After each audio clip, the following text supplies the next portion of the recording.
Темная ночь, только пули свистят по степи, только ветер гудит в провода. Дорогой солдат, я пишу тебе из будущего, за которое ты сражался, не жалея себя. Ты воевал за нас в Великую Отечественную войну, зная, что, возможно, не вернешься домой, к своей семье, в свой родной город. Твой подвиг, как и миллионы других, запечатлен в истории, чтобы мы помнили о том, какой ценой была отвоевана наша свобода и чистое мирное голубое небо над головой. Ты и твои товарищи отдали все ради победы, и не зря. Мы сейчас свободны только благодаря тебе.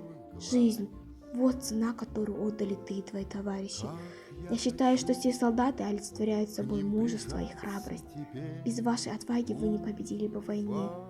Тогда, возможно, не было бы и нас. Спасибо вам за все. Здравствуй, боец! Прошло немало лет с тех пор, как отгремели победные залпы Великой Отечественной войны. Но и сегодня время раскрывает перед нами новые подробности, незабываемые факты и события тех героических дней. И чем дальше мы уходим от той войны, от тех суровых сражений, тем дороже ценнее становится военная летопись, которую создавали и продолжают создавать писатели. В своих произведениях они воспевают мужество и героизм советского народа, нашей доблестной армии, миллионов и миллионов